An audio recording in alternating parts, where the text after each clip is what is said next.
On est en direct. Et voilà. Ah. Bon, alors, on est un peu en retard, décalage horaire. C'est pas le même décalage avec le Québec, on a rajouté 1 heure. Donc,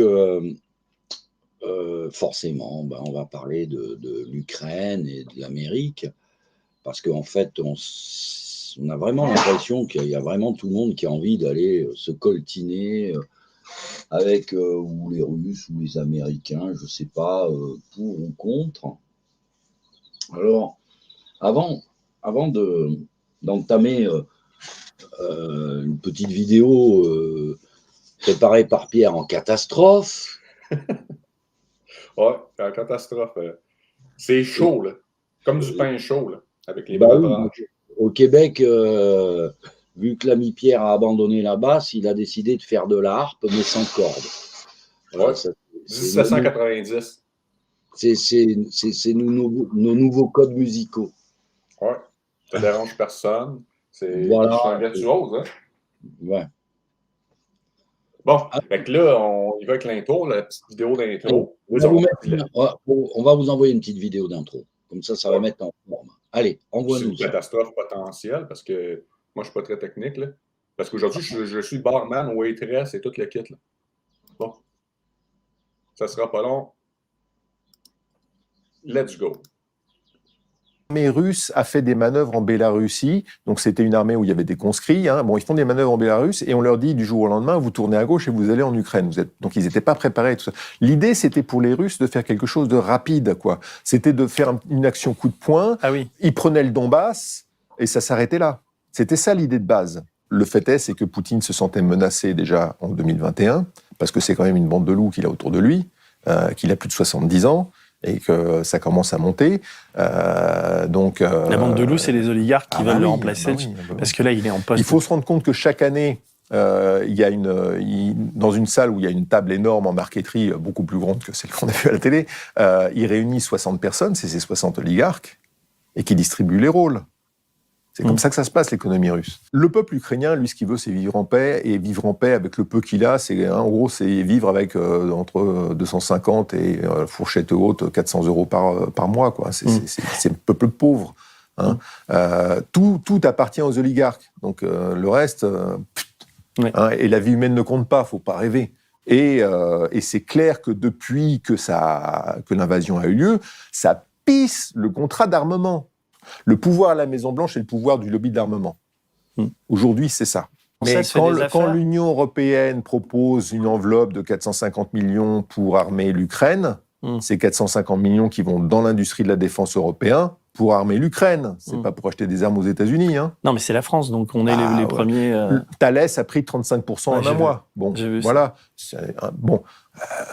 En fait, l'Ukraine, ça fait 30 ans qu'elle est sous la coupe du crime organisé. Sous différentes formes, mais 30 ans de crime organisé. C'est un pays qui s'effondre et qui s'effondrait dans la corruption depuis toujours. Vous vous souvenez peut-être d'une assez belle femme qui s'appelait Julia Timoshenko, qui avait des tresses enroulées, là. Bon, elle a fait 3-4 ans de prison, mais on l'appelait la princesse du gaz, on l'appelle toujours la princesse du gaz, elle est toujours vivante, hein, elle est richissime. C'est une preuve de plus d'une espèce de complot qui a eu lieu contre Trump pendant toute sa présidence. Ça veut dire que les complots existent ? Un contre-feu qu'avait monté Mme Clinton avec l'aide de tout le FBI, etc. Et ce qu'il y a d'extraordinaire, c'est à quel point ça a été couvert par la grande presse. Oui, tout à fait. Donc ça c'est la question qu'on se pose. C'est la question. Je pense que les Clinton soient des ordures. Voilà. Tout le monde le sait. Et que le clan Clinton fasse marcher son réseau. Son réseau est de façon complètement illégale. Ça n'a surpris personne. Une espèce de complicité d'omerta organisée. Une complicité active entre la grande presse, les GAFA, le FBI et la CIA et la campagne Clinton. Соединенные Штаты Америки и ЕС объявили, в принципе, дефолт настоящий по своим обязательствам перед Россией. И теперь в мире каждый знает, и так-то подозревали, а теперь знает каждый, что обязательства в долларах и евро могут быть не исполнены. Я уже давал определение подобным действиям, не буду сейчас здесь вдаваться в детали, но совершенно очевидно, что в этой связи поставлять наши товары в Европейский Союз, в Соединенные Штаты и получать оплату в долларах, евро, в ряде других валют, имеет для нас уже никакого смысла. Поэтому мною принято решение в самое короткое время реализовать комплекс мер по переводу оплаты. Начнем с этого, с нашего природного газа, переводу оплаты нашего природного газа, поставляемого в так называемые недружественные страны, за российские рубли. То есть отказаться от использования в таких расчетах всех скомпрометировавших себя валют. При этом хочу отдельно подчеркнуть, что Россия продолжит, безусловно, поставлять природный газ в соответствии с объемами и по ценам, по принципам ценообразования, зафиксированным в заключенных ранее контрактах. В отличие от некоторых коллег, мы дорожим своей деловой репутацией надежного партнера и поставщика.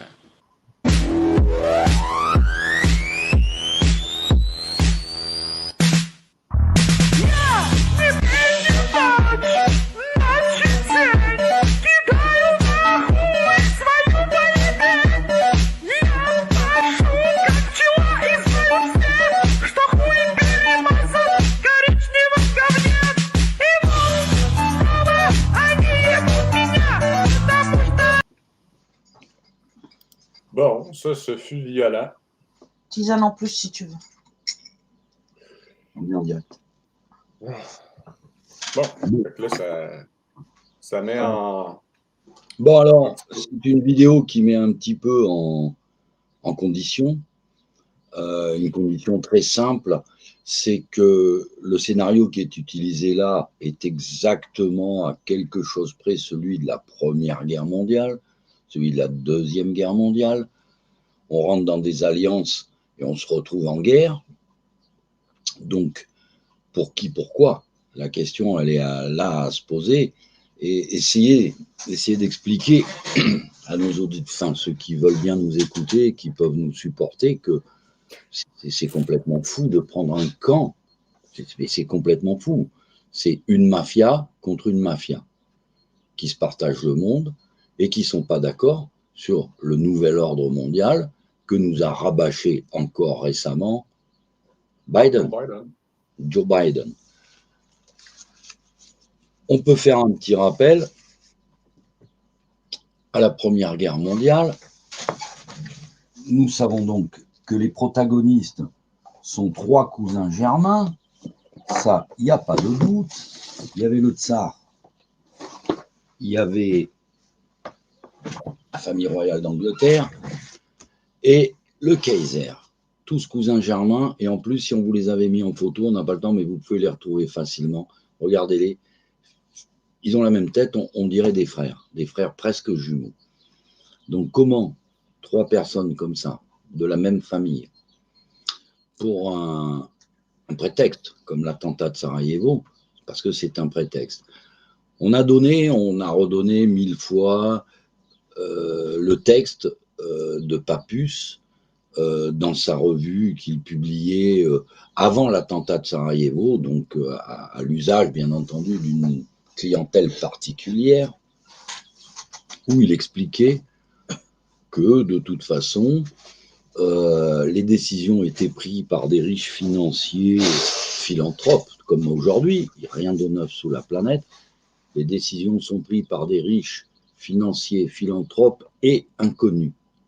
Et ils avaient déjà décidé de détruire donc l'Allemagne, de complètement faire disparaître l'Empire d'Autriche-Hongrie. Alors ça, c'était liquidation totale.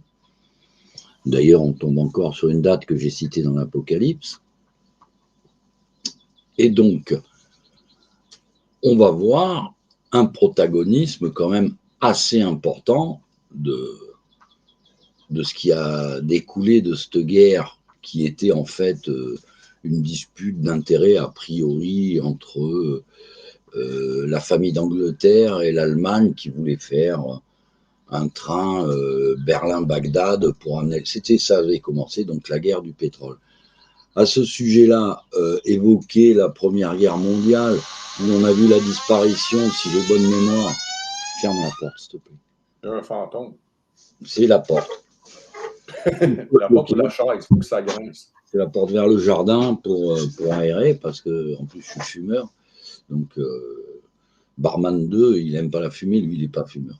Donc, on se retrouve sur un début, c'est-à-dire Rudolf Diesel avait découvert le moteur diesel, ce qui changeait complètement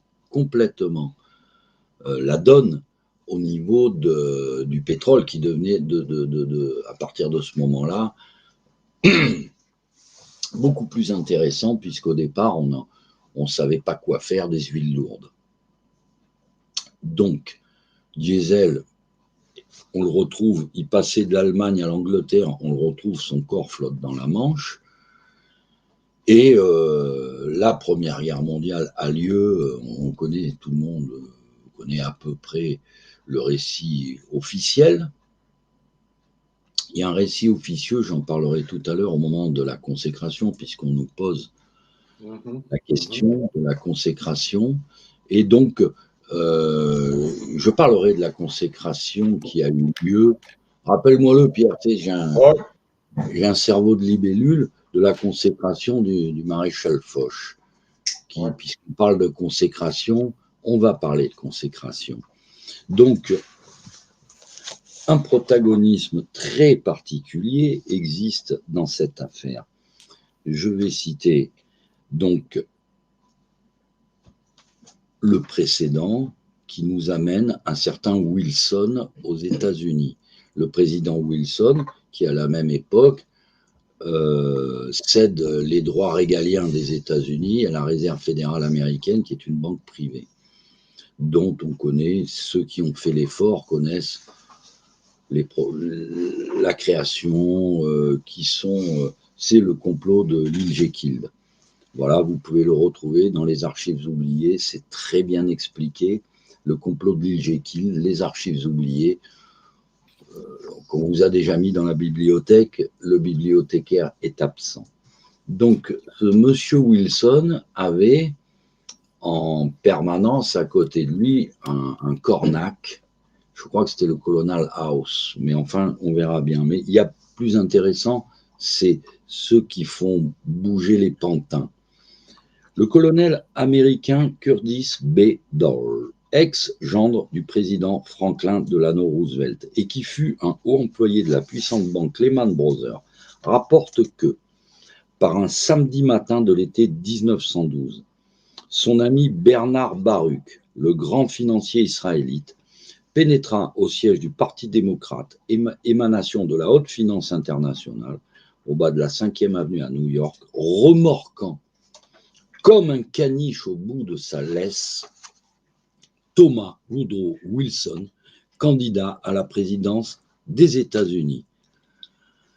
D'après Baruch, Wilson avait été convoqué pour subir un cours spécial d'instruction politique. Fin de citation. Je conseille aux gens qui veulent comprendre un peu mieux d'aller chercher qui était Bernard Baruch. Le personnage est inénarrable.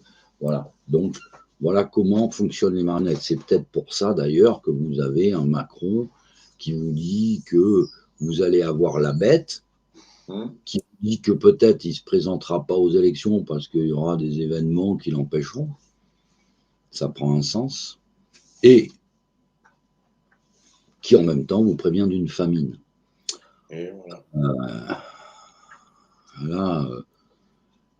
Alors, il faut se méfier des prédictions parce que je vous signale quand même que je vous ai cité donc une prophétie, entre guillemets, du mage Papus, chantre de la franc-maçonnerie luciférienne. Il suffit de lire sa cabale et vous comprendrez. Je le cherche, je voulais vous montrer une image, je ne l'ai pas sous la main, malheureusement, je n'arrive plus à le trouver au milieu des livres.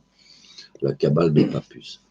Donc, on a bien un réseau ésotérique, un réseau financier, des cartels, du pétrole, l'agrochimie, enfin tout ce que vous voulez. Donc là, ils sont tous ensemble en fait, ils jouent tous une comédie et les gens avalent la pantomime de l'attentat de Sarajevo, bien entendu, sous le soi-disant prétexte. Je leur mets au défi de me donner les prétextes de la guerre de 1870. C'était une sombre affaire pour un quidam à qui on allait donner la couronne d'Espagne. Ce qui nous a amené à Sedan. Enfin, on en parlera dans les consécrations. On en reparlera dans les consécrations. Donc voilà, la Première Guerre, ceux qui veulent s'instruire, c'est une pantomime.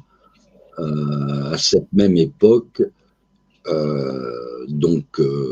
apparaît également un personnage qui fera date plus tard, c'est le maréchal Pétain. Pétain, pour qui certains vouent un culte, une réhabilitation.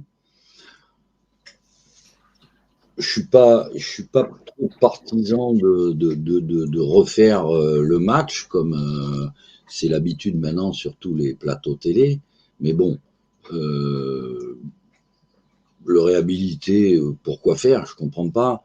Il a fait des erreurs. Bon, déjà la Première Guerre mondiale, alors qu'il se bat pour les cartels pétroliers, au milieu d'une dispute sur laquelle déjà nous Français, nous n'avons rien à voir. On fait la Première Guerre, on n'a rien à voir dans la Première Guerre mondiale, quasiment. Et donc, si on a une chose à voir, c'est récupérer l'Alsace-Lorraine. Voilà, ça c'est, voilà, ça tombe bien, c'est alsacien. Bonne idée. Donc, on se retrouve à la fin d'une Première Guerre mondiale et on fait à ce moment-là, le 11 novembre, etc. Je vous l'ai expliqué dans l'Apocalypse, comme par hasard, la 11e heure, la 11e minute, etc. Et donc, on signe ce fameux traité de Versailles. Ce traité de Versailles, qui avait été entièrement dicté à Wilson et qui servait déjà de prémisse à la Deuxième Guerre mondiale. Donc, la deuxième était déjà mise en place dans le traité de Versailles. Alors, dire qu'on tombe dans la première, allez, admettons par hasard, mais dans la deuxième, on commence à ne plus avoir le droit de l'ignorer. Et je rappellerai quand même à mes amis d'extrême droite, enfin de droite, on va dire, parce que ce qu'on appelle l'extrême droite aujourd'hui siégerait à gauche au temps de Jaurès. Mais bon, pour ceux qui se disent de droite, je rappellerai quand même qu'à ce moment-là, Maurras avait fait l'union sacrée pour qu'on aille se faire tuer, pas pour la France. C'est pour tout, mais pas pour la France. Après, on a soi-disant, c'était pas pour la France. Non, non. Comme ça arrive à ces Ukrainiens, comme ça s'est arrivé en Irak, comme c'est arrivé un peu, beaucoup de fois. En ce moment, je crois qu'il y a une 50aine de guerres, on n'en parle que d'une. Les enfants meurent de faim au Yémen. J'ai autant d'affection pour les enfants yéménites que les enfants ukrainiens, c'est pas discutable. Mais bon, on connaît le programme de manipulation de masse. Ceux qui veulent en faire l'effort, il suffit. Alors j'ai remis vidéo, on la remettra. On va avoir des vidéos à mettre. Tu les as pas mis dans la description. Il va y avoir parce que c'est plus simple. Moi, je vais les mettre dans la description, mais je ne l'ai pas ici présentement. On le mettra. Les gens iront consulter après. Donc la vidéo de Charles Gave et la vidéo du mercenaire assez particulier. Donc, vous les écouterez bien. C'est quand même des gens qui connaissent leur sujet. On a choisi des gens quand même pas trop bigornisés. Donc, bon, et puis ça nous évite de le dire, oui. Donc, voilà. Donc, à la Première Guerre mondiale, c'était déjà une guerre de mafia. Et puis, comme par hasard, à la fin de la Première Guerre mondiale, il y a Fatima. Ça fait partie. Il y a la révolution russe. Ça en fait partie. Le démembrement de l'Empire d'Autriche-Hongrie, ce qui nous a causé toutes les misères dans les Balkans depuis un certain temps. Et j'ai mis aussi, bon, sur Facebook, je m'en excuse, j'ai plus envie d'ouvrir de site internet ni de m'en occuper, donc ça va plus vite. Ceux qui veulent, ils y vont, ils regardent. Donc, Quichotte de Nisto sur Facebook. et je vous balance des trucs à regarder, notamment parce que YouTube l'a supprimé. Ça s'appelle Yougoslavie, une guerre évitable. Et là, vous voyez tout le montage, mais excellent document qu'il faut voir pour se faire une opinion, parce que aujourd'hui, il n'y a pas de Canadiens qui veulent faire la guerre en Ukraine, là, Pierre, chez vous? Ben, je ne sais pas s'ils veulent la faire. Là. Il y en a qui s'en vont en Russie. Mais tout le monde participe à sa façon, là, selon ce que la télévision leur dit. Donc, ici, comme en France, on sont pro-ukrainiens en grande majorité. Là. Oui, et puis je crois que même toi, tu as le drapeau ukrainien sur ton ordinateur. Oui. Puis, je pense, il est encore là? Ah, il n'est plus là. Ils l'ont enlevé. Bon, ça, c'est bon. Ah, c'est que la guerre est bientôt finie. De toute façon, cette guerre en Ukraine, comme le dit l'expert, les Russes n'auront pas le moyen d'aller jusqu'à fin mai, c'est sûr et certain, financièrement. C'est sûr et certain que Poutine sait très bien qu'il ne fait pas le poids contre l'OTAN. C'est peut-être pour ça qu'il a dit qu'il ne verrait pas un monde sans la Russie, ce qui est assez inquiétant comme périphrase, comme phrase. Et on parle beaucoup de bombes atomiques. Donc, maintenant, on n'est pas dans ces mafias. On ne sait pas jusqu'où ils peuvent aller dans leur folie. Faut pas se fier à la tête de Biden. Lui, il décide de rien. Lui, c'est une marionnette comme les autres. Il parle, après, il le remet dans le formol, il le remet dans le local avec une petite fille. Et puis voilà. Quoi. Voilà, il aime ça sentir. Voilà. Donc, oui, le sujet n'est pas spécialement plaisant. J'ai du mal à en rire. J'avais plus le cœur à rire au dernier bistrot. Mais là, quand on connaît à quelle mafia on a affaire. Et c'est quoi leur objectif? Hein? Ils n'ont pas de problème, eux, avec femmes, enfants, vieillards, morts, qui disparaissent. Aucun problème. D'ailleurs, le mercenaire, il a mentionné quelque chose que j'ai trouvé intéressant. Tu sais, les missiles russes qui sont ciblés GPS là, à 100 000 € le missile, tu sais, ils pourraient viser une centrale, exemple, nucléaire.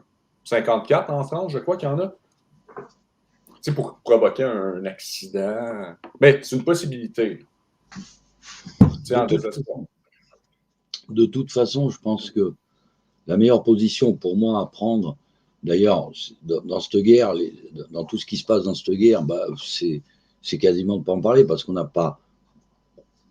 peut pas affirmer quoi que ce soit. On ne sait pas réel, on sait vaguement où ça se bat, mais bon, exactement qui fait quoi. On connaît. Qui ment plus, qui ment moins. Parce que qu'est-ce qu'on a comme info? C'est d'un côté ou de l'autre, c'est deux menteurs. Deux manipulateurs. Mais par contre, c'est un jeu quand même assez dangereux parce que on se rend coup pour coup. Et donc, M. Macron a sonné l'alerte sur une famine mondiale quand même. Sur une famine mondiale. Mais avant d'avancer sur le sujet, on va revenir peut-être sur la Deuxième Guerre mondiale. On va revenir sur la Deuxième Guerre mondiale parce que on a mis, et on le remettra 1000 fois s'il faut, le document déclassifié du FBI où les Américains venaient exfiltrer le vilain Hitler en sous-marin pour l'emmener en Argentine. Bon, est-ce qu'ils l'ont fait, ils l'ont pas fait? On le redit, on ne sait pas. Donc c'est quand même assez curieux. Mais il y a un autre détail aussi que les gens ont certainement oublié. Je ne sais pas si Cédric a envoyé la pièce à conviction. Rudolf Heiss. J'ai un petit problème de technique. Ouais. Bon. Non. Donc, cet élément doit poser question. Un deuxième qui devrait poser question aussi, c'est le rôle de British Petroleum dans l'ascension d'Hitler et le rôle de Wall Street dans l'ascension d'Hitler. C'est quand même curieux que cet homme un peu fou, on le savait, puisqu'il était dans les cercles de Thulé, des théosophes, c'est les précurseurs du New Age, ces gens-là. Donc ce Hitler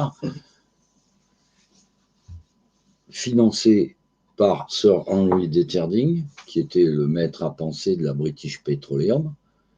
Et d'ailleurs, quand Sir Henry Deterding est décédé, qui l'ont enterré, je crois, en Angleterre, il y a des dignitaires nazis qui ont envoyé une couronne, qui sont déplacés pour déposer une couronne à Monsieur Deterding, Sir Henry.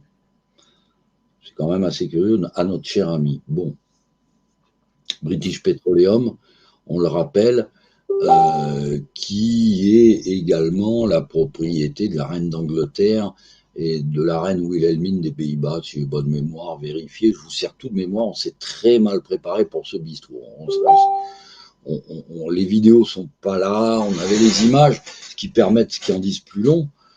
Donc c'est encore assez curieux. Et il y a autre chose qui doit poser une plus grande curiosité, c'est comment ça se fait que Rudolf Hess est parti en avion atterrir en Angleterre en catastrophe et qu'on l'a encabané.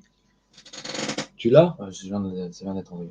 Tu peux l'envoyer, Rudolf Hess, il est envoyé sur le... On va voir si c'est le bon, ça. Ça devrait être lui. Let's go. C'est une photo. C'est une photo qui... Du coup, c'est une vidéo. C'est une photo, une vidéo. Alors, celui-ci? Bon, alors là, tu as l'image. Non, il n'y a pas de son.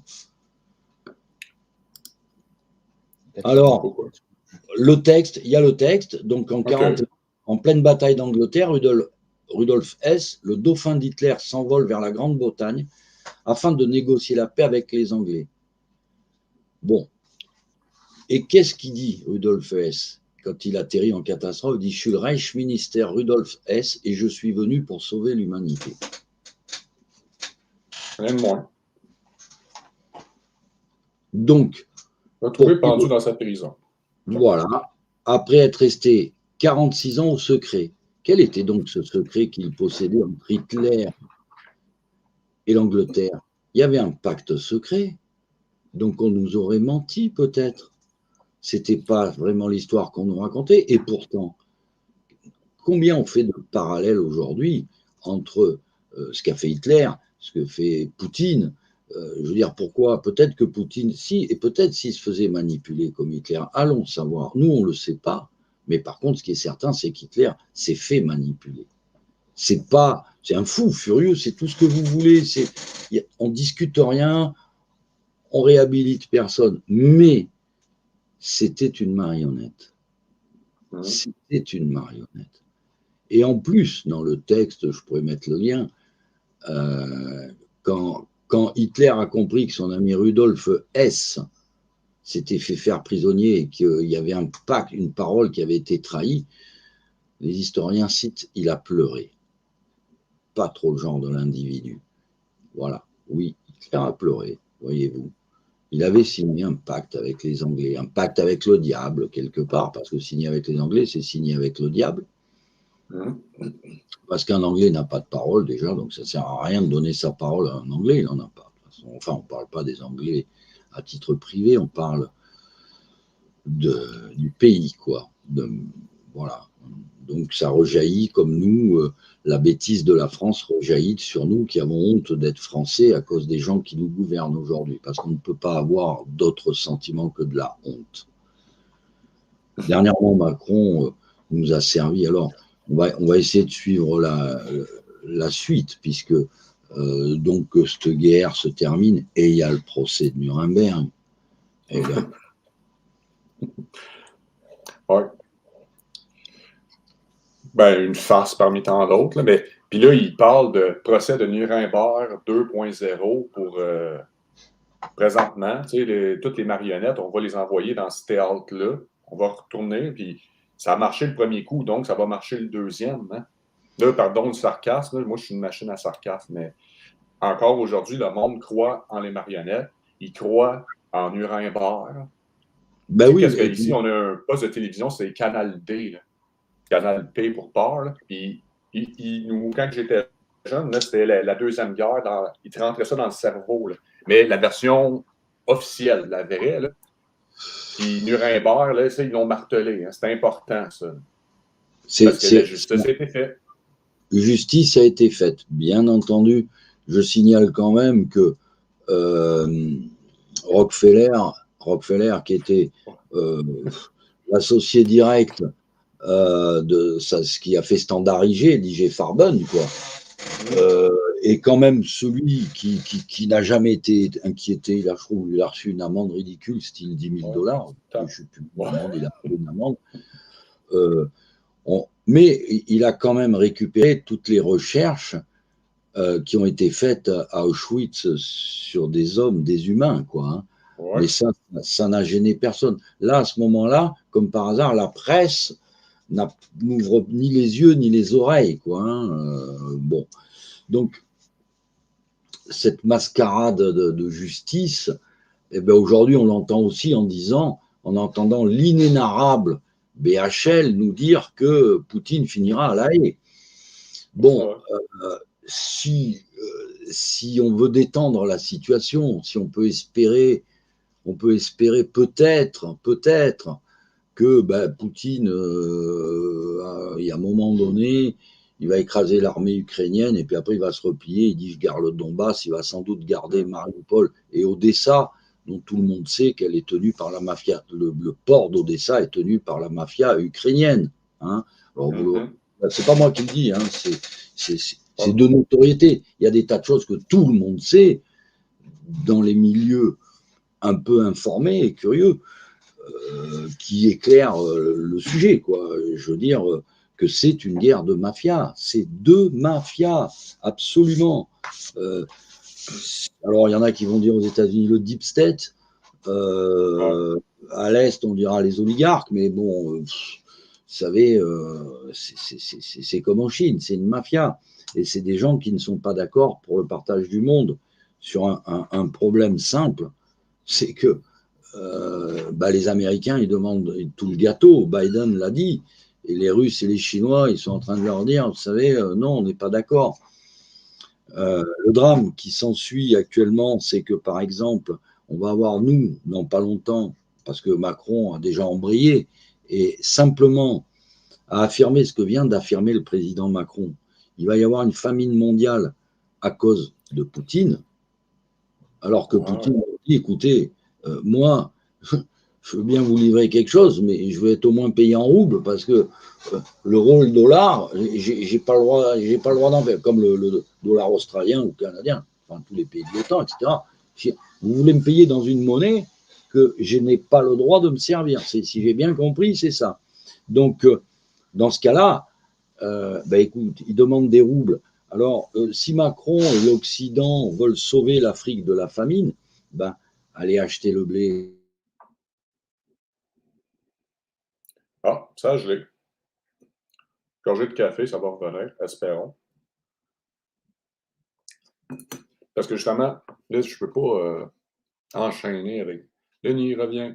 Je vais l'enlever et je vais le ramener. Parce que là, il y a une grippe aviaire là, qui frappe en France. Ça, c'est le hasard, bien entendu.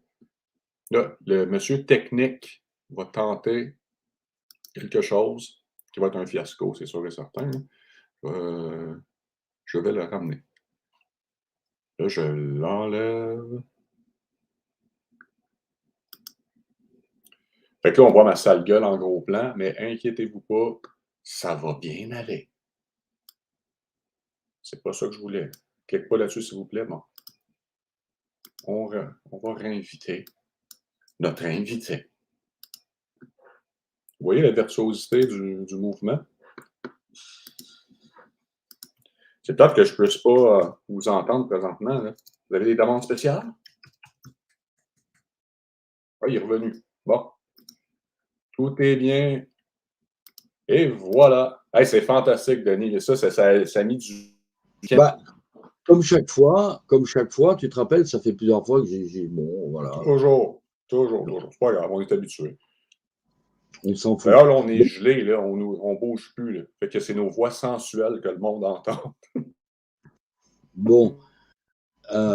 Donc, le problème, on en était à la famine quand même, qui est un sujet grave. Donc, puis la grippe aviaire, là, en France, c'est-tu relié? La grippe aviaire, là, qui semble subitement se pointer. La situation, par exemple, les gens de la ville n'imaginent pas les conséquences. Hein. de toute façon, si des millions de tonnes de nourriture sont perdues, il faut la remplacer par une autre. Hein. Donc, je veux dire, le problème, c'est que c'est des pertes de nourriture. Après, moi, je suis pas, j'ai rien contre les véganes. Hein. Non, non, rien. Juste, Non. je voudrais bien. Mais les écolos tartuffes, là, ça Ouais, les véganes, les les dérange écolos pas, là, tartuffes. tous ces poulets-là. Là, ça les dérange pas, Ben, ils tous sont. ces animaux qui vont être Ouais. assassinés. Là. Ben, disons que peut-être qu'ils comprennent pas, tous ces gens-là, que quand tu vis à la campagne, dans un milieu où tu as décidé de te nourrir, ben, tu manges des légumes, tu manges du sanglier, ce qui te tombe sous la main. Des fois, tu écrases un lapin, tu le plumes, tu le bectes, quoi. Mais si vraiment il y a une famine, on verra s'ils sont vraiment véganes, et puis on rigolera, quoi, à ce moment-là. Ça va être très Ils vont venir rigolo. voler ton cochon.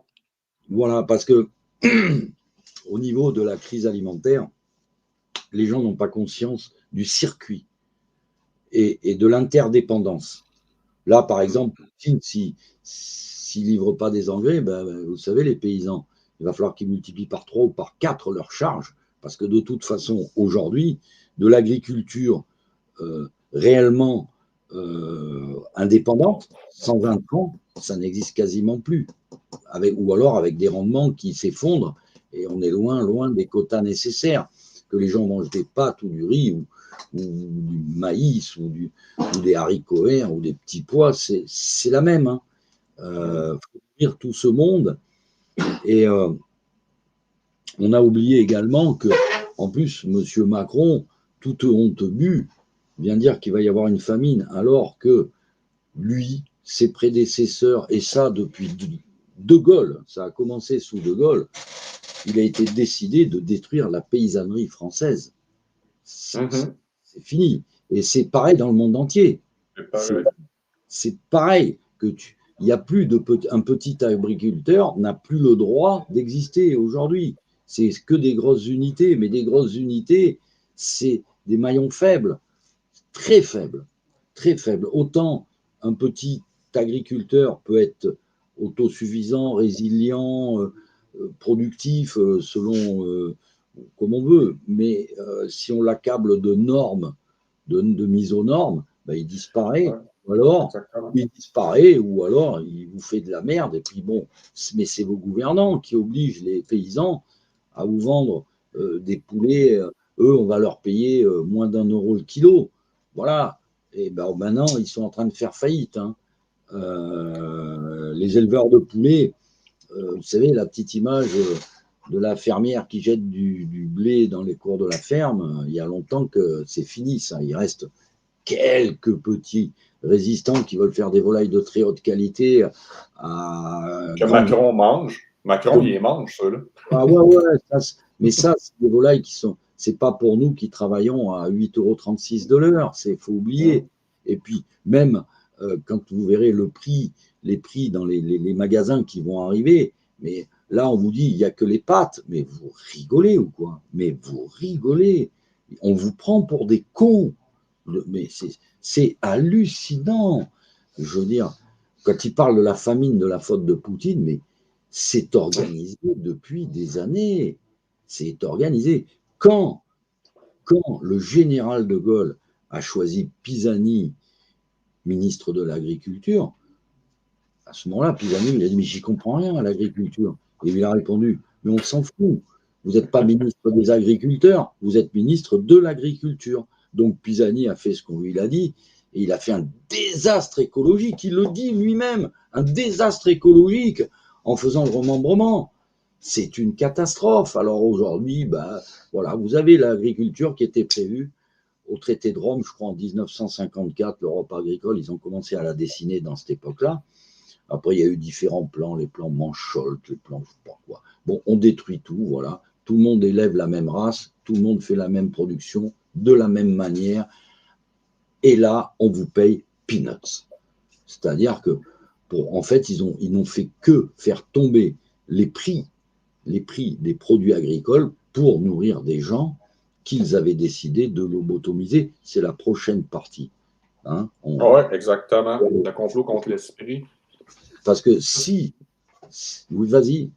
Ben, on avait parlé de l'éducation nationale, le complot contre l'esprit, justement que le monde n'a plus la faculté justement de réaliser qu'ils se font arnaquer, ils se font rire d'eux, comme présentement, tu sais que Macron, il mentionne ça publiquement, c'est rendu normal. Il annonce une famine, on recule, on rétrograde, mettons, 10 ans, 20 ans. Le monde aurait, hein, qu'est-ce qu'il dit là, une famine? Pourquoi? Parce que quelqu'un qui a un cerveau semi-fonctionnel dit pourquoi qu'il y aurait une famine. Mais là, le monde, aujourd'hui, grâce à ce complot qui a commencé la Révolution française, officiellement, on pourrait dire, là, de la maçonnerie, ils ont instauré ça. Puis là, parce qu'il faut partir toujours du début, là, mais on va dire ça. Là. Parce que l'instruction est entre les mains de la maçonnerie depuis le début, afin de justement que le monde ne puisse plus réfléchir. Puis, justement, c'est comme qu'est-ce qui se passe présentement. Tout est tellement grotesque et flagrant, mais personne ne le voit. Pourquoi ils ne le voient pas? Tout simplement parce que c'est un complot qui est tellement long qu'il n'est pas à dimension humaine. Une génération voit ce qui s'est passé, la génération de la Première Guerre mondiale. C'est 4 générations par siècle, quoi. Donc, les gens ne communiquent même plus entre eux. Les vieux, on les fout dans des EHPAD et on découvre que ce sont des mouroirs. Ça m'amène au sujet hier avec mon voisin. Là, il parlait de une personne de sa famille là, qui avait avoir droit au suicide, dans le fond, mais l'aide à mourir. Ça, c'est le terme, le mensonge qu'ils ont utilisé. C'est trop déformé. L'aide à avorter, là, c'est l'aide à mourir. Puis là, il me comptait ça candidement. Là. De toute façon, il y a l'organe de désinformation mondiale, quoi, hein, qui est que tout le monde connaît. C'est la presse, mais la presse elle-même, il y a des groupes au-dessus. On en arrive en France, on a une presse qui appartient entièrement à des milliardaires, financés par l'État. Ouais. Et donc, je vois même plus l'intérêt. Bon, je sais pas si bon, tous les gens ont toujours des excuses pour regarder la télé. Moi, je l'ai pas, et puis ça me manque pas, puisque dès que je rencontre quelqu'un, je sais ce qui s'est dit à la télé. C'est pas la peine d'avoir la télé. Vous avez l'émetteur, mais après il y a les récepteurs, et c'est autour de vous. Hein, les récepteurs. Moi, j'ai été barman. Le matin au café, les mecs, ils se racontent tout ce qu'ils ont vu le soir à la télé. Ils ont vu la même chose, mais ils se la racontent. Et aujourd'hui, les gens, ils regardent un match, et puis après, on refait le match, et puis après, il y a l'avant-match, et puis on n'en parle plus. Et puis après, il y a l'anthologie. C'est ça, le complot contre l'esprit. Puis ça, c'est le fait que les personnes, il faut qu'ils régurgitent l'agenda, c'est toujours frappant comme ça. Puis la culture de mort, hein, de la naissance jusqu'à... Dans le fond, après, on te donne de la bouffe pour te tuer. Si tu étais échappé à l'avortement, là, on va te nourrir de la merde, on va t'injecter des choses, puis au final, si tu as survécu, ben là, on va, comme Nathalie avait dit dans le temps, à partir de 60 ans, ben là, tu n'es plus productif, on te tue. Ça, c'est qu'est-ce qui s'en vient plus tard, parce que j'ai dit à mon voisin, il n'a pas compris. Là. Présentement, c'est l'aide, l'assistance à la mort, mais très bientôt, il n'y aura plus d'assistance, c'est on te tue. Il l'a dit à Télé. À 60 ans, c'est fini. On tire la plug. Ouais, ben enfin, lui, il est encore là et puis il commence à ressembler à un vieux crapaud comme Kissinger. Mais en fait, donc, on mettra aussi en lien, bon, je l'ai proposé donc, sur ma page Facebook, parce que j'ai trouvé un documentaire absolument, c'est très long, c'est très fastidieux. Les gens peuvent passer 4 heures, 3 heures par jour devant la télé. Mais regardez, une vidéo intelligente d'1h30, généralement, c'est insupportable. Donc, ça, c'est innommable. Donc, j'ai représenté, il y a des jeunes qui ont monté une très belle conférence sur l'Institut Tavistock. Voilà. Donc là, vous avez les gars qui vous expliquent depuis sa création, on tombe toujours à l'époque de Fatima, on tombe à la même époque que Fatima, que j'appelle la fin du temps des nations. Et donc, Et au-dessus de Tavistock, bon, on sent là, il y a la Fabian Society, puis il y a la Round Table, et puis la Pilgrim Society, donc on peut monter plus haut. Mais l'Institut Tavistock, après, vous avez tous les think tanks de la Terre, ils sont tous mêlés, co-sanguins, et puis que ce soit le Club de Rome, les Bilderberger, ils sont tous co-sanguins, ils ont tous les mêmes financiers, et ils ont tous le même but. Le problème, c'est qui c'est qui est en haut, tout en haut. Qui c'est qui est tout en haut? Qui peut coordonner un tel mensonge international, sur la réalité du contrôle de la nourriture, du contrôle de l'énergie et du contrôle de la monnaie? La première conférence que je fais à Paris, il y a X années, j'ai dit voilà, l'avenir, il se joue là. Le contrôle de la nourriture, le contrôle de l'énergie, le contrôle de la monnaie. Et cette guerre, ça sera une guerre qui se finira à mort. Et là, vous avez vu que la guerre a commencé au niveau monétaire. Vous voulez jouer, blocage des avoirs, machin, etc. On va jouer sur les monnaies. Mais il faudrait peut-être se poser une autre question aussi, qu'il faudrait que je prenne sur l'Apocalypse, si tu veux, qui sont donc Gog et Magog. Parce que si les gens avaient encore un petit peu de mémoire, ils se rappelleraient que Bush, fils, junior, a invité Chirac à terrasser Gog et Magog en Irak. Figure de style, parmi tant d'autres. C'est quand même le président des États-Unis, c'est pas un fou ordinaire, c'est quand même un fou à qui on a donné un pouvoir, quand même, et dont il a usé et abusé, on pourra dire. Donc, qui lisait des bandes dessinées pendant les attentats du World Trade Center. Il était dans une école en train de lire un petit truc. Mais le World Trade Center aujourd'hui, je veux dire, c'est plus la peine d'en parler. Soit le gars, il est bigornisé, terminé, alors là, tu n'en parles pas, quoi. Je veux dire, si le mec il te dit c'est Al-Qaïda, c'est bon, merci, au revoir, merci monsieur, c'est ma tournée. Voilà le passeport. On est au bistrot, c'est ma tournée, hop, terminé. Ouais. Impossible, tu peux pas le décroter, celui-là, il est foutu. Donc, après, on était donc dans cette fabrique du mensonge perpétuel. Avec le père au bas fond, il ne faut pas oublier. C'est qui le chef du mensonge? Hein? Le père du mensonge. Qui c'est le chef d'orchestre? On accuse ce pauvre Pierre de voir le diable partout. Ah oui.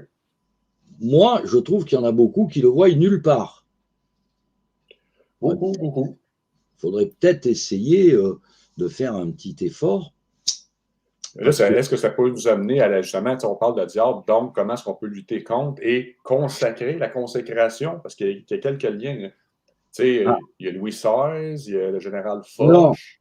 Alors, il y a là tout le monde. Alors, il y a le petit monde chrétien qui est en train qui est très occupé par les élections et qui d'un coup voit, plus comment il s'appelle, le pape François, là, c'est ça, comme ça, là, ouais. qui va faire une consécration du Sacré-Cœur. Je rappelle quand même qu'elle a été demandée en 1917.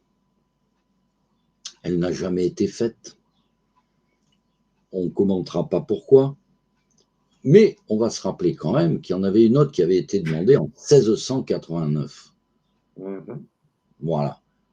Et en 1792, je crois qu'il écrit sa lettre sur la consécration.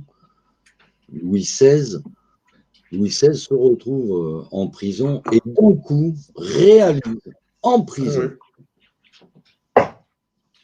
J'ai oublié la consécration.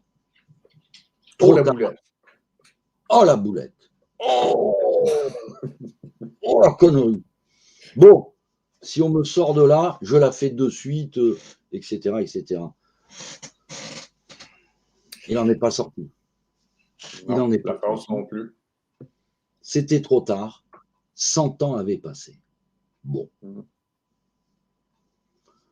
On voit quand même on voit quand même que les Vendéens, avec quoi ils se battent, voilà, le Sacré-Cœur. Voilà. Y a-t-il eu un peuple aussi merveilleux, aussi héroïque? Je pense à ces enfants, à tout ça. Ça n'émeut personne, ce qui s'est passé pendant les guerres de Vendée. Hein. Là, non. Et puis, il y a eu les Cristéros aussi. Ah, Cristéros. Eh oui, Cristéros. Sacré-Cœur. Des gens remarquables, merveilleux, merveilleux. Mais bon, trahis par l'Église. Quelle surprise. Et là, c'était il y a un siècle. Déjà. Alors l'Église, on lui demande en 1917 de faire la consécration au cœur immaculé de Marie. Il y a d'autres choses, les premiers samedis, etc. Bon. Mais cette consécration, qui c'est qui la demande? Eh bien la Sainte Vierge. Qui c'est qui nous dit 100 ans donnés à Satan? C'est Léon XIII, la vision de Léon XIII. 1917, 2017. Qu'est-ce qu'on voit en 2017? Le signe. Dans le ciel, une configuration astrologique unique.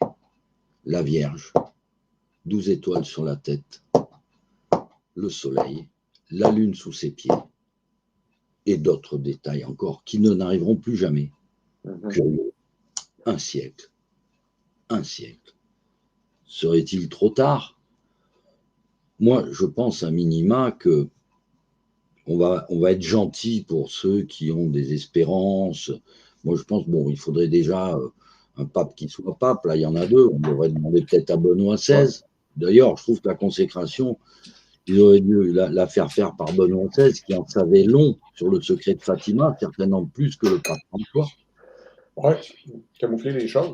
Vu que c'est lui qui a mis les scellés sur la cellule de la fosse sur Lucie, donc s'il a mis les scellés sur la cellule de la fausse sœur Lucie, s'il a divulgué un faux secret de Fatima, écoutez, fallait le prendre lui, au moins, c'était plus cohérent que prendre l'autre, enfin, parce qu'on n'a jamais vu de pape, au pire, c'est une mascarade encore. Et puis, le jour de l'abdication de Benoît XVI, 3 fois la foudre sur Saint-Pierre, enfin, c'est des détails, c'est des hasards, tout ça. Hasard. Mais bon, une consécration, je vais vous en raconter une, c'est celle du maréchal Foch. Le maréchal Foch qui a consacré, en 1918, étant commandant en chef, donc sa consécration est valide parce qu'il a le pouvoir. Maintenant, est-ce que le pape François a le pouvoir? Est-ce que les cardinaux ne seront peut-être, en vertu du nouveau rituel du sacre des évêques, sont-ils simplement curés? On ne le sait pas. Donc on veut nous faire croire que ces gens-là peuvent représenter le Christ. Est-ce qu'ils y croient? Ils ne croient même plus à l'enfer, ces pauvres gens. Ils ne croient même plus. Interrogez-les. Bref. Donc, moi, je vais vous parler d'une consécration, c'est celle du maréchal Foch. Et donc, il y a des témoignages de généraux allemands qui n'ont pas compris comment ils avaient pu faire ce qu'ils avaient fait à ce moment-là, mais comme le bon Dieu, il a plus le sens de l'humour que ça. En fait, ce qui a renversé la guerre, je crois que je l'ai raconté dans un précédent bistrot, c'est la bataille en Macédoine, où vous avez eu Franchet d'Espéré qui a envoyé le colonel Charette, neveu de Charette des guerres de Vendée, qui était de retour avec les zouaves pontificaux, non, c'est pas les zouaves pontificaux, Charette, ça c'est Loigny, lui il était ça c'est une autre bataille plus intéressante, c'est sous Napoléon III, 1870, encore la bannière du Sacré-Cœur, à la bataille de Loigny.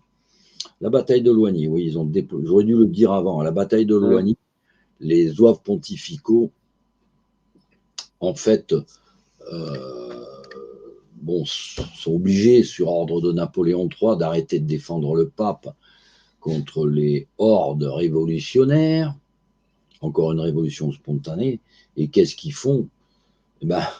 Ils rejoignent donc le général de Saunis, et puis ils meurent avec gloire, avec la première bannière du Sacré-Cœur déployée en France. Mais c'était la bannière des zouaves pontificaux. Bataille de Loigny, histoire. Alors bon, après, il y a des gens qui ont critiqué de Saunis pour des raisons ou des autres. Le général de Saunis, son corps ne se décompose pas. Je le signale à la curiosité des gens. Le premier général qui s'est battu, enfin, on va dire, pour la France avec le drapeau du Sacré-Cœur. Voilà. Bon, Foch en 18, et après, donc, dans cette bataille, dans cette fin de guerre 1918, un fait absolument remarquable, c'est les 3000 cavaliers de Franchet d'Espéré et de Juinot-Gambetta. C'est celui qui emmène les cavaliers, c'est Juinot-Gambetta, et le général des armées de Macédoine, c'est Franchet d'Espéré. Les mecs à 3000 à cheval, ils ont défait une place forte, Uskub, 140 000 hommes, et un train blindé. Bon. Pas de problème, ça pose de questions à personne. Ils ont démantibulé la deuxième armée allemande, les mecs, et puis après, ils les ont fait prisonniers. Puis après, ils sont montés jusqu'à...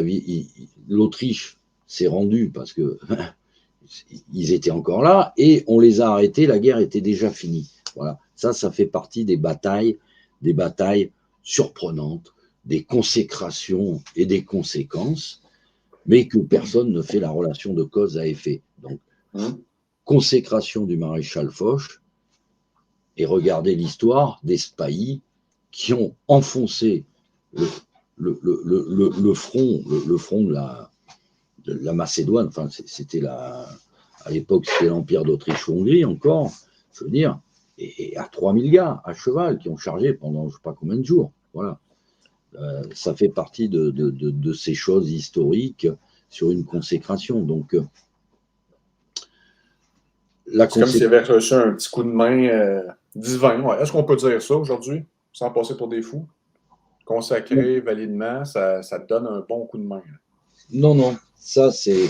On va dire qu'on le mettra dans les histoires de légendes, si les gens veulent aller se renseigner sur ces légendes qu'on raconte, parce que, je veux dire, aujourd'hui, ça va être très très compliqué de se placer politiquement, vu que, en même temps, on va dire que ceux qui seraient censés être chrétiens en France, puisqu'il paraîtrait on a été une société catholique. Maintenant, les catholiques disent qu'ils sont chrétiens, c'est l'œcuménisme, quoi. Alors donc, au moins, c'est pour les chrétiens. Je rappelle, donc je vais pas m'éterniser sur cette guerre parce que je pourrais en raconter bien long sur les cocus de la guerre. Oui, très simple, étant donné que, étant alsacien, nous, on cherchait pas trop à se battre, quoi.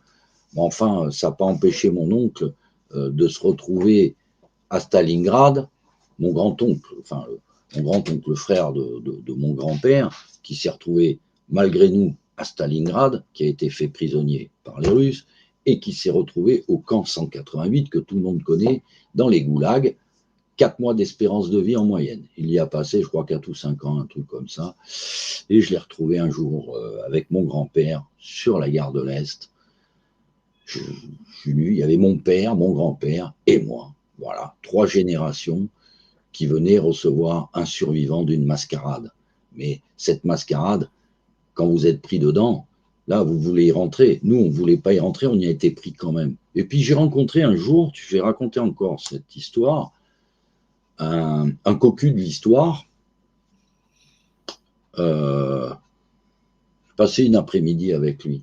C'était quelqu'un de la division Charlemagne, mais un des survivants, quand c'était plus que le bataillon Charlemagne, c'est-à-dire qu'ils étaient quelques-uns qui croyaient encore, je ne sais pas quel idéal,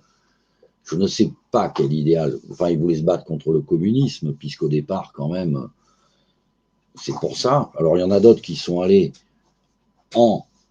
en Allemagne en ouvrier volontaire comme Georges Marchais pour aider Hitler parce qu'il était allié avec Staline.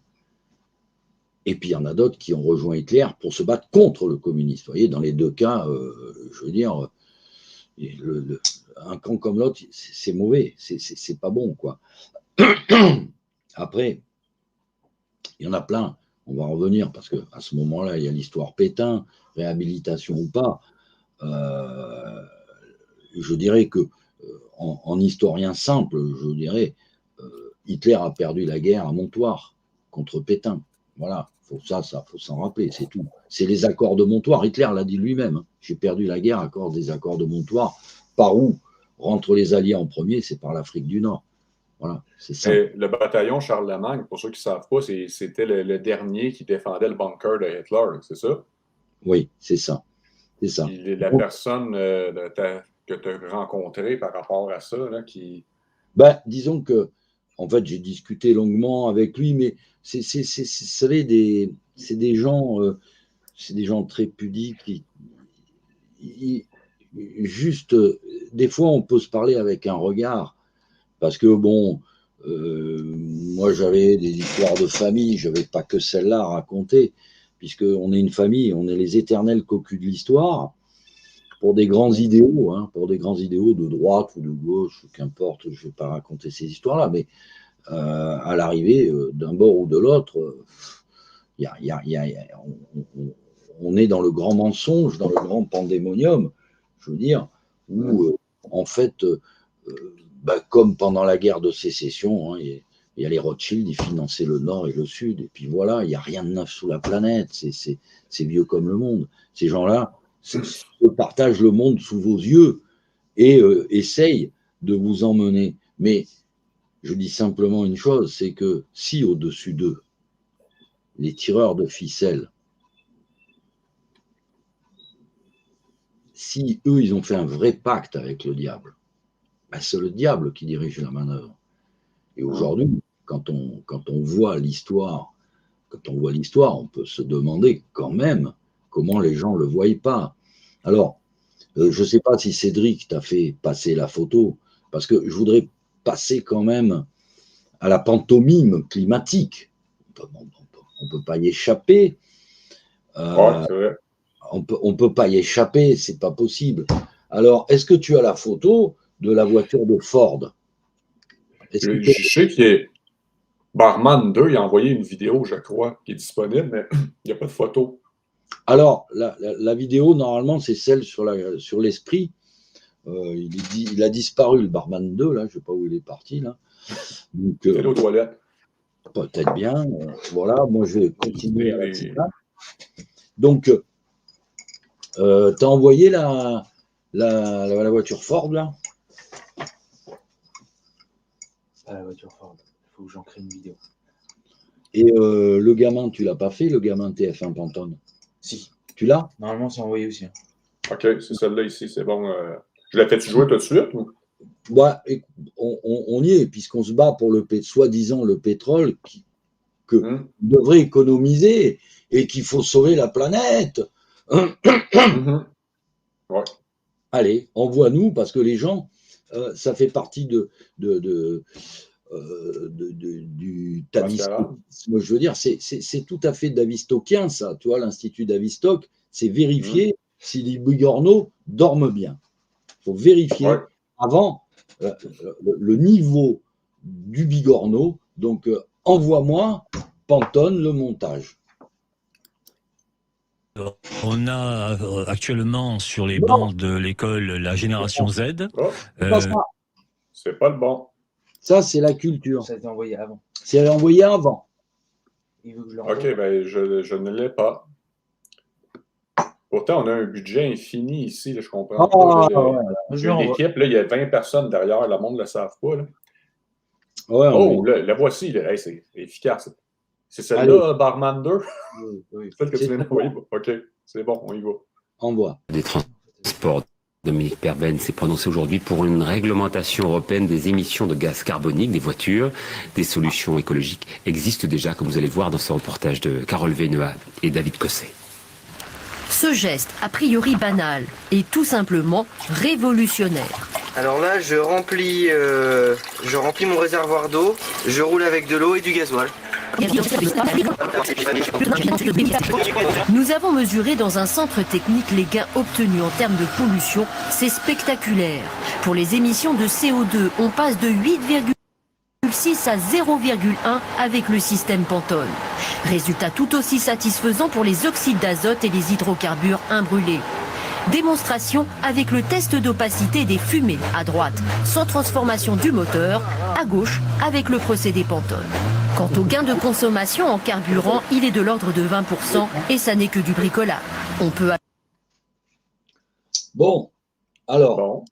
C'est efficace, son système.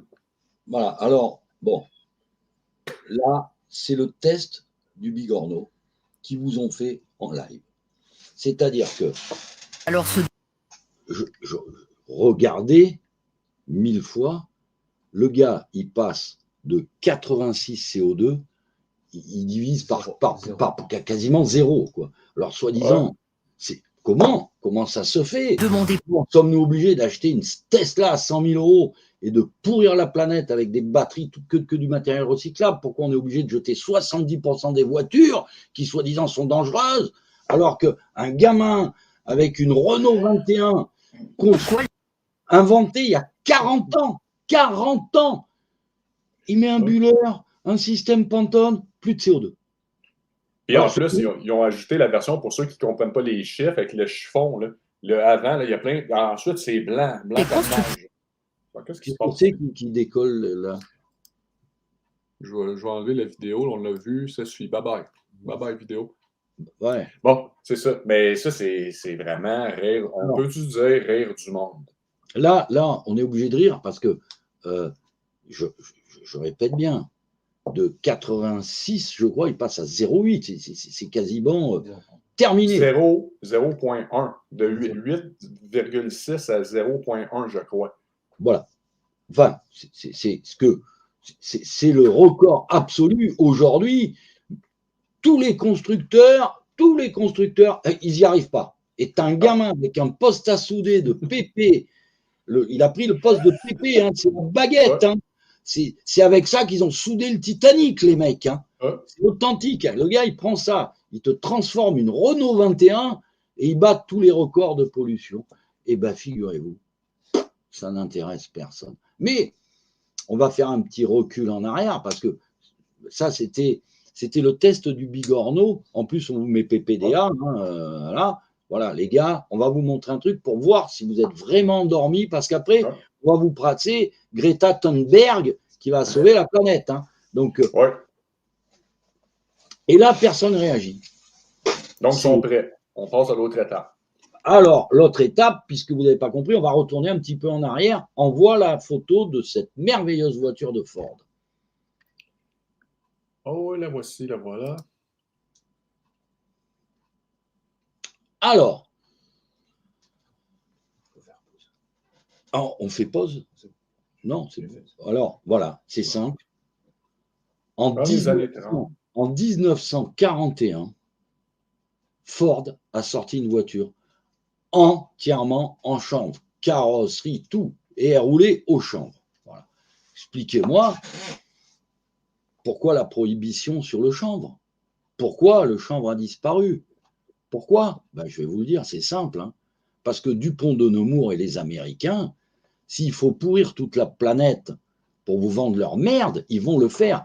Vous avez un continent de merde en plastoc Dupont de Nemours dans les océans, un continent, et il n'y a toujours pas un bigorneau qui a dit « Mais attendez, mais pourquoi? Parce que là, tu prends une bouteille en chanvre, tu la jettes dans le tas de compost. Là, aujourd'hui, tu as une bouteille de plastique dans le jardin, elle est pour 1000 ans. Est-ce que vous avez vu combien de bouteilles en plastique qui sortent par an? C'est phénoménal. Voilà. Et là, tu as des mecs qui vont t'expliquer qu'ils vont sauver la planète. CO2. Et puis après, alors, je le répète 1000 fois, dans la bibliothèque du bistrot, Les vilains secrets du pétrole, en 2 parties, Voilà, je vous l'ai écrit, l'histoire du champ, l'histoire de Pantone, l'histoire du pétrole. On n'a jamais manqué de pétrole. On le gaspille au contraire parce qu'on en a trop. Voilà l'histoire. Pic pétrolier, mensonge totalitaire. Voilà. C'est un des autres mensonges. Mais ça leur arrive-tu de dire la vérité, Denis? Moi, je dis des faits, c'est tout. Je ne dis pas la vérité, je suis factuel. Voilà, c'est factuel. C'est-à-dire, c'est même pas une opinion, c'est un fait. Mais voilà. Voilà, parce que le problème, les opinions ne valent rien, mais les faits sont les faits. Voilà. C'est pour ça qu'on a essayé aujourd'hui. On est mal préparé, mais c'est la faute C'est ma faute. C'est la faute du Québécois, là. C'est pas il est en train d'enlever une cheminée, là. Voilà. Il est quasiment enlevé, là. Mais c'est de ma faute. Voilà.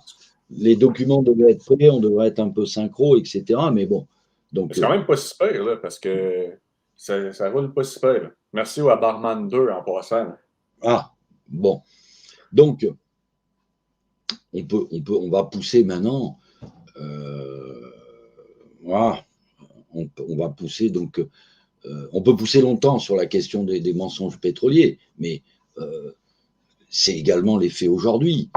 On voit très bien que les guerres, personne ne va se battre au Zimbabwe ou au Botswana. Enfin, entre eux, ils se battent, mais je veux dire, les Américains, les Russes, vous voyez ce que je veux dire? On n'en a rien à foutre. Par contre, vous prenez la ligne des pipelines, des gazoducs, et des gisements, et voilà. Donc, c'est bon.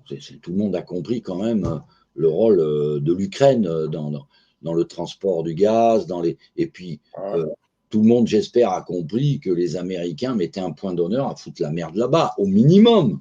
Au minimum. Si les gens n'ont pas compris ça, c'est affligeant. Mais c'est un problème de mafia. Voilà, quoi. Ouais. Mais les mecs disent que la guerre, c'est un business. Là. D'ailleurs, le mercenaire, il avait dit ça. Je trouve que c'est quand même...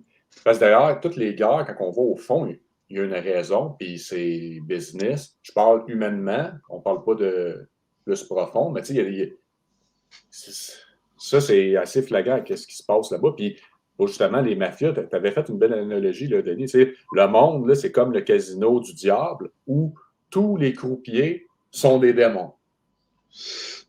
Et tous ceux qui vont y chercher des jetons sont bien servis. Et voilà. Tout est dit là-dedans. Puis c'est ça. D'ailleurs, on peut mettre une image quand même, parce que celle-là, il faut la mettre. Elle m'a révolté, elle m'a dégoûté, Je veux dire, bon, il y a bien longtemps que, comme je dis aux gens, écoutez, la première marque du diable, la première, parce que les gens ils disent, je veux pas. La marque du diable, la première, c'est la carte d'électeur. Si tu es catholique ou chrétien, bon, il me semble bien quand même que le Christ a dit à Ponce Pilate, omni potestas Deo, tout pouvoir vient de Dieu. Alors, pourquoi se battre pour la souveraineté du peuple? Eh bien, il semble que cette simple bagatelle, la crème de la crème du catholicisme politique vient d'en faire la démonstration. Maestro, vidéo, c'est alors là, c'est notre bien faire vidéo, là. Mais tu l'as envoyé la vidéo. Barman 2, parce que là, ça mérite un Tu l'as déjà envoyé? Ça va revenir. On va attendre un peu. Je vais peut-être danser la claquette en attendant. Non, mais ça, il ne faut pas le rater, parce que là, on est au sommet. Bon, omnipotence Deo, la souveraineté du peuple. Bon, on peut croire qu'on peut faire des compromissions avec le diable et vendre que 10% de son âme. Ça, c'est la politique de beaucoup. La politique du moindre mal. La politique du moindre mal, elle est simple. Je donne que 10% de mon âme au diable. Mais généralement, quand tu as donné 10%, tu peux dire que tout le reste est hypothéqué. C'est terminé. Il a posé une hypothèque, il ne va pas la lâcher, quoi. Mais bon, on arrive quand même à un temps où l'intelligence n'a pas d'excuse, quoi. Je veux dire, parce que là, c'est de la bigornitude, quoi. Arriver à ce niveau-là, mais à ce niveau-là. Et puis là, on balance ça direct là. En effet, tout est dit. Une image vaut 1000 mots. MAUX. Allons-y. Tu l'as? Éric Zemmour et Madame Marion Maréchal.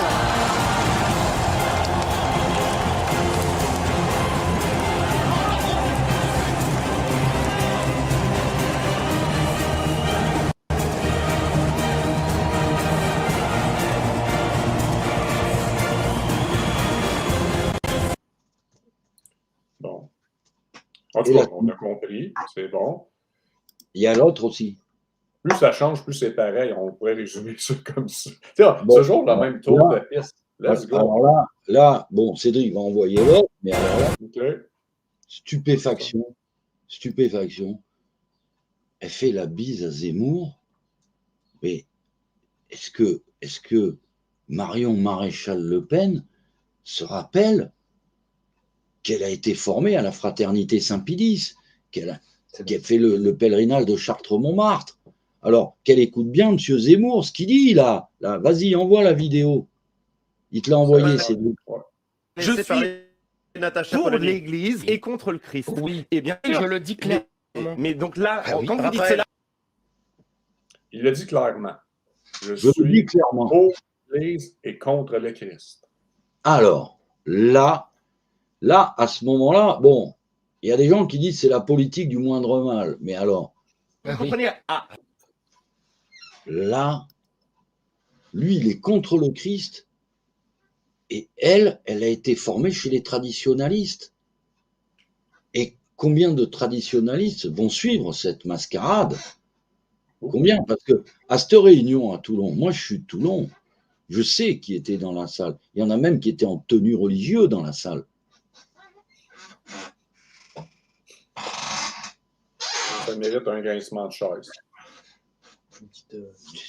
C'est pas humain. Les mecs qui viennent applaudir des chrétiens, des catholiques, qui sont censés être plus chrétiens que les chrétiens, qui vont applaudir un mec qui est contre le Christ. Ah ben alors là, les gars... Ben, il est pour l'Église, je déduis conciliaire. Là. Je sais pas laquelle. Lui, il s'en fout, il sait qu'elle n'existe plus, de toute façon. Et voilà. Il l'a dit, hein, quand il a fait l'apologie de Pie XII, hein, il dit c'est facile de taper sur le Pie XII, etc. Bon, c'est une mascarade, ce nain. C'est is no good, il a la tronche. Lisez, is no good. Je sais pas, le grand vizir is no good. Cette élection est une mascarade. Alors, il y a des gens, des fois, qui nous disent oui, je n'ai pas la télé, je sais même pas qui. Je sais que Zemmour se présente parce qu'on le voit, on sait à peu près qui. Mais je ne sais pas, je n'ai pas la télé et ça ne m'intéresse pas. Ce n'est pas possible que vous vous rendez compte le choix qu'on vous donne.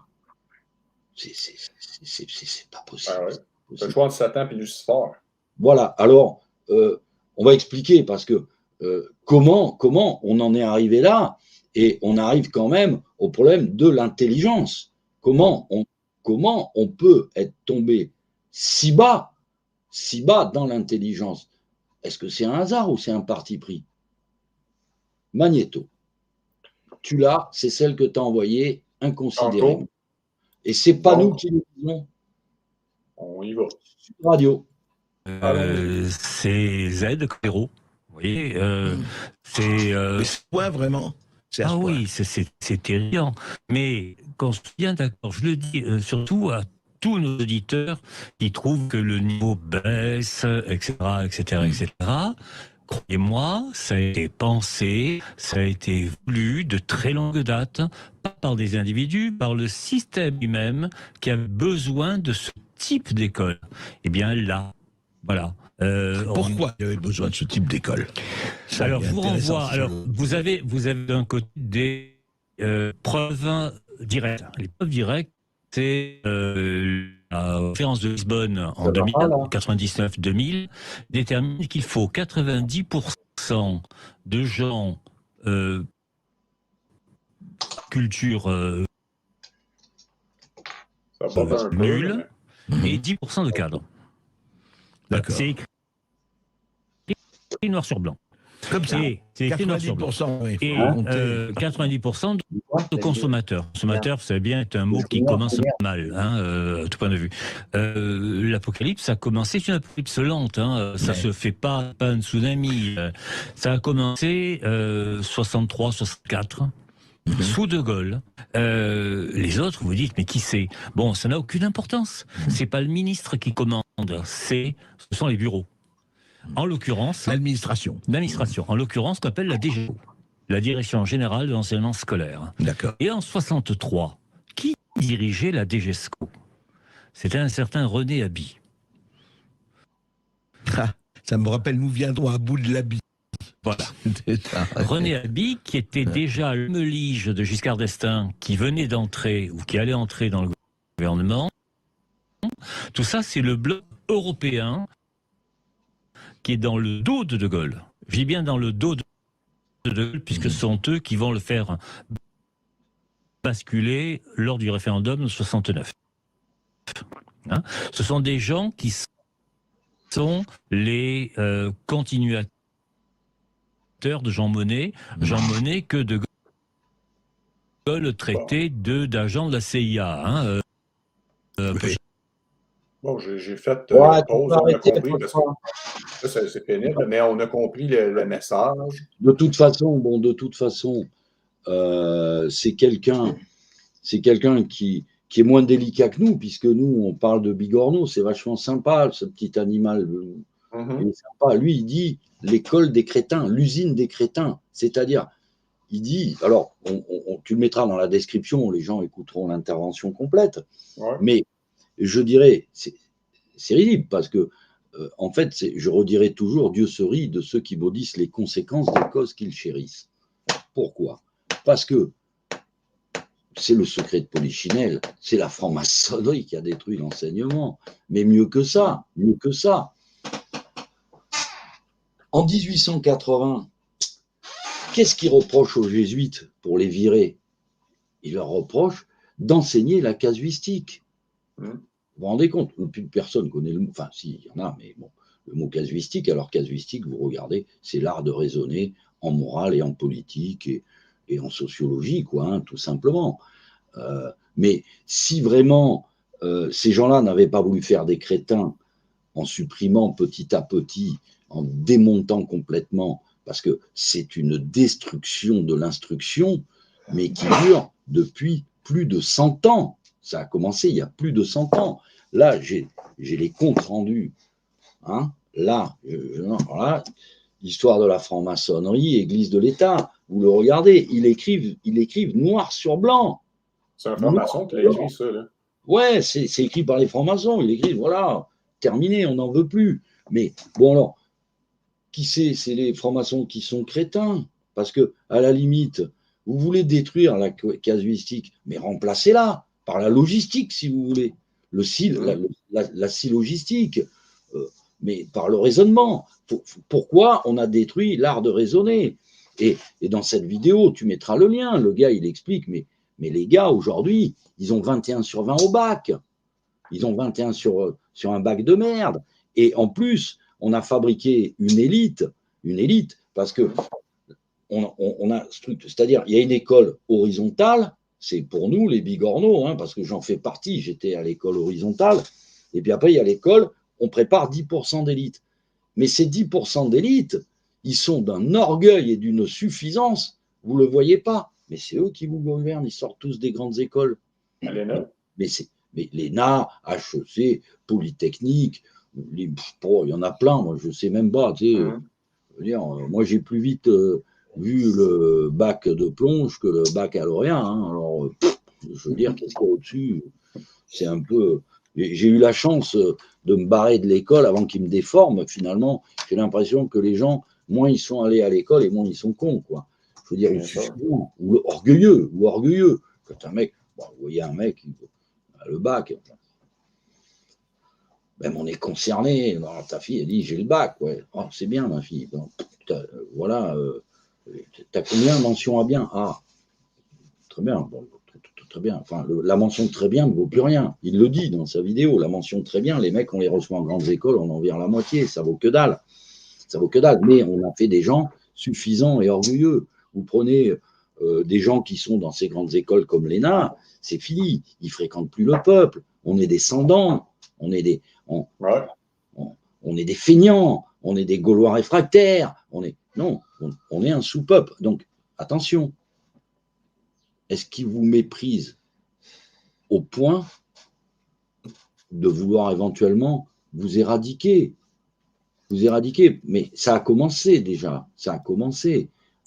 Quand vous prenez une Marion Maréchal Le Pen qui s'allie avec Zemmour, elle s'allie avec la PMA, la loi sur l'avortement.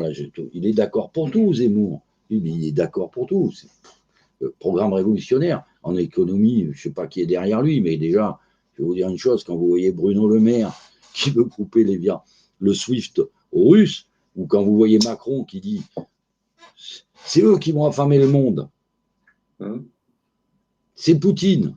Je me dis, mais s'il y a des gens qui le croient, ça peut amener vraiment à une hystérie. Les gens vont demander la guerre. Alors, de l'autre côté, ils vont la demander pour une autre raison, parce qu'ils ont des business à protéger, etc. Et puis qu'ils ne sont pas d'accord sur le partage du monde et de la monnaie. Donc, puisqu'ils ne sont pas d'accord sur la refonte du système monétaire international, parce que la question entre Chinois, Russes, enfin, toute la mafia mondiale, hein, de toute façon, c'est uniquement le partage du gâteau. Donc, si tu fais une refonte du système monétaire, faut bien transformer tes avoirs en quelque chose. Alors, si les Américains, ils veulent échanger un McDo contre un pipeline, l'autre, il va dire non, tu gardes ton McDo, moi, je garde mon pipeline. C'est pas compliqué. Enfin, c'est de la politique que n'importe qui peut comprendre. C'est de la politique de mafia. Il y en a un qui prend les casinos, l'autre, il prend les prostituées. Il y en a un autre, il va prendre la cocaïne.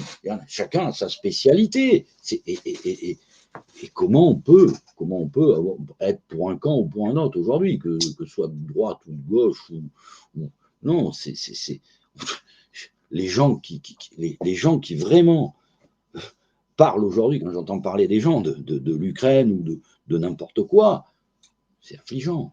Mais c'est affligeant et puis les gars, on ne peut plus sortir. L'autre jour, je suis sorti comme ça, voir un ami accordéoniste, j'en avais parlé, je crois, dans l'Apocalypse, qui avait été vacciné et qui, 8 jours après, crachait le sang. Injecté. Alors, pour l'anecdote, m'a dit une chose, il était à table, on était en train de manger, et à un moment donné, il m'a dit, tu vois, Denis, mon cancer, eh bien quoi, on a bien fait de nettoyer la source miraculeuse, parce que j'ai plus rien. C'est une anecdote que je vous sers, et elle est authentique. Il y en a d'autres qui sont plus tristes. Et effectivement, pour ceux qui ont conscience de ce qui va se passer, des suites de ces injections, il est évident qu'il faut que le programme accélère maintenant, parce qu'il y en a qui vont ils vont pas y échapper à quelques emmerdes, ça c'est sûr et certain. Donc, mais je vais ajouter un petit quelque chose par rapport à ça. J'ai rencontré ma mère pour la première fois dans 2 ans et demi, il y a 2 jours, puis elle perd ses cheveux. Là, je dis ça parce qu'elle a eu toutes les injections, mais là, elle perd ses cheveux. Je dis ça comme ça, puis c'est tout. Je t'ai envoyé un dossier, peut-être on y reviendra dans le prochain bistrot, sur toutes les comparaisons au Canada des injectés et des pas injectés. On a des chiffres et qui prêtent à penser que entre la perte de son immunité au sida, je rappelle quand même que le professeur Montagnier avait dit, vous savez, votre Corona Circus, il y a quelqu'un qui a mis un ADN du sida là-dedans. Alors, il est bien placé pour savoir quand même, je crois, il a couru après pendant un certain nombre d'années. Bon, donc, destruction de l'intelligence. On en était là. Pourquoi les gens avalent des couleuvres ? Tout simplement que ça fait plus d'un siècle qu'on leur détruit le cerveau à l'école.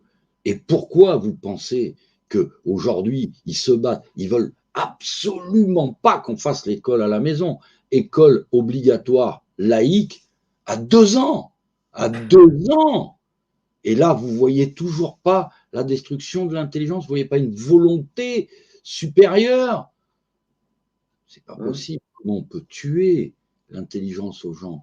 Comment? C'est presque tuer leur chance parce que la foi, l'intelligence, je ne ferai pas un long débat, mais ça va un petit peu ensemble. Et je pense que ce qui se passe aujourd'hui, même quelqu'un qui n'a pas la foi, juste l'intelligence est obligé de dire sur des faits, c'est des faits qui ne sont même pas contestables, il dit oui, il n'y a que oui à dire.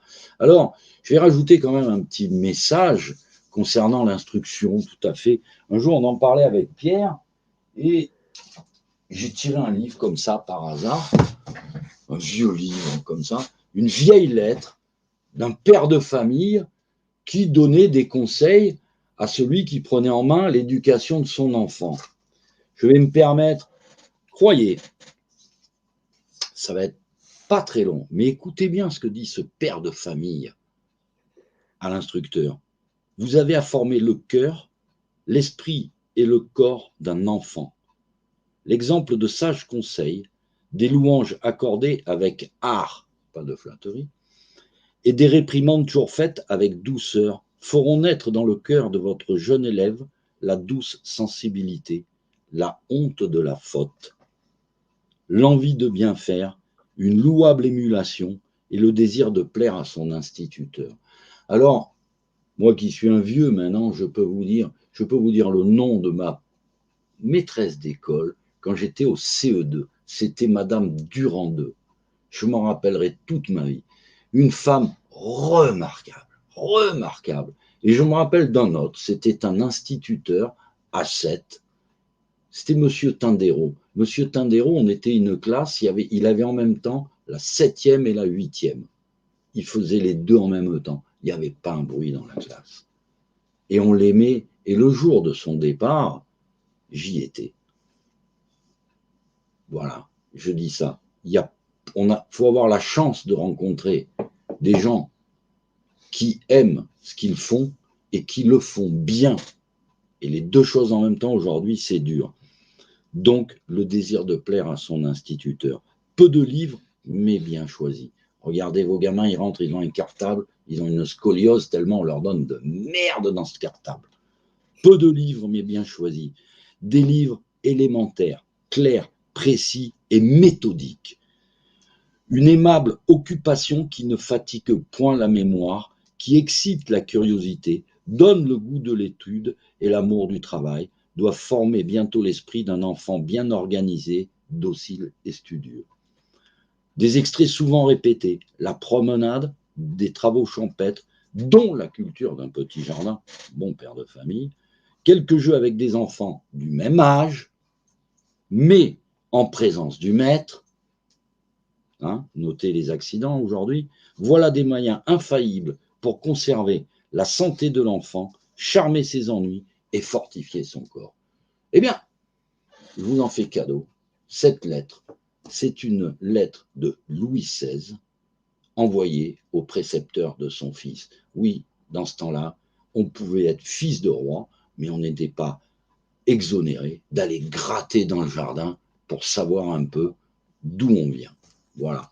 Aujourd'hui, on a des enfants rois, c'est volontaire, mais malheureusement, on leur a détruit l'esprit. Voilà ce que je voulais dire. Maintenant, je ne sais pas si tu veux rajouter quelque chose.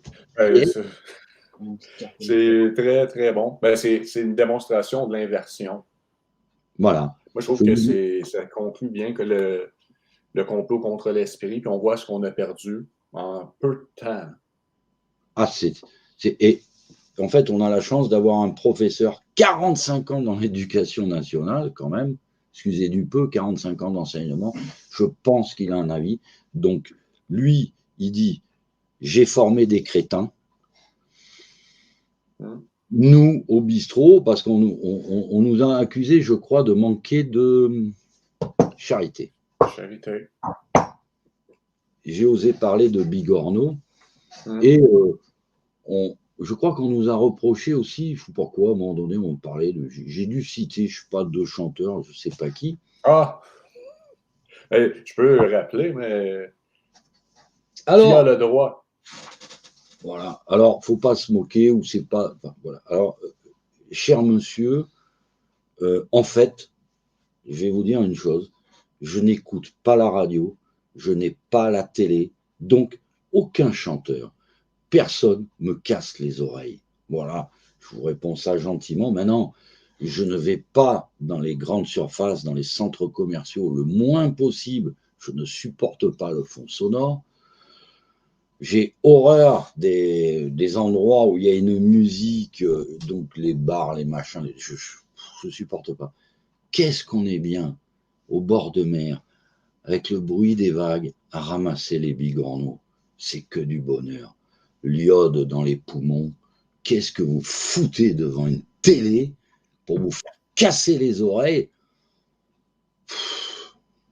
mon cher monsieur, j'espère que j'ai répondu avec charité à votre question. Voilà. Ne me demandez pas qu'est-ce qui m'a agacé chez Hanouna. Je vous laisse, si vous l'avez regardé, m'expliquer cela. Et je crois que, bon, on a fait le discours d'aujourd'hui. Ouais, je pense être fini. Puis moi, je veux juste ajouter que on est les bigorneaux, nous aussi. Là. Ben, c'est évident. Il faut le mentionner parce que c'est des. Non, si on parce que mentionne pas. Les gens s'imaginent, je ne sais pas, parce qu'on peut employer une conjugaison. Alors, l'important, je dirais, c'est en fait parce que en plaisantant des fois, quand on voit tout ça en off, on discute et en fait, on avait pensé à un moment donné ouvrir l'empire du Bigorne-Hollande, où bien entendu, sans discussion aucune, je suis le grand monarque élu au suffrage universel. Hein. Donc, au Bigorne-Hollande, tout le monde va voter pour choisir un empereur, un monarque de droit divin. Voilà. Donc, forcément, oui, je suis monarque, puisque François, il est pape. Hein. Ouais. Non, mais c'est excellent. Fait qu'on va dire au revoir au monde. Alors, dans 2 semaines. Alors, peut-être la semaine prochaine, ça sera assez. Normalement, cette guerre ne peut pas durer. Elle ne peut pas durer. Après, il va y avoir un règlement, etc. Peut-être un traité de paix, un machin comme ça. Dans pas longtemps, ça va se résoudre ou ça finira en guerre mondiale. Mais ça, ils vont être obligés de résoudre et de laisser Poutine une part du gâteau, vous savez, d'un traité, quoi. Hein, voilà, un traité. Voilà. Mais par contre, les conséquences économiques, mais ça sera la faute à Poutine. Vous avez eu le Corona Circus, maintenant vous avez Poutine. Hier, vous étiez Charlie ou Paris, où vous sauviez des vies, donc vous restiez chez vous. Maintenant, vous êtes l'Ukraine. Enfin, soyez vous-même. Je suis Zelensky. Là, moi, je l'invente comme ça. Moi, ça doit exister, mais je suis Zelensky. Ouais, non, mais là, il faut que tu te mettes à poil si tu veux être Zelensky. Ouais, c'est vrai, il faut que je me tortille. En tout cas. Mais là, il ne faut pas parler de ça, on n'a pas le droit. Non. Fait que ça va finir comme ça, là, parce que c'est triste. On aurait dû finir avec qu'est-ce que tu as dit sur Louis XVI, l'éducation, mais c'est pas grave. C'est la chute. Là. Désolé tout le monde, puis à dans 2 semaines. Bye bye.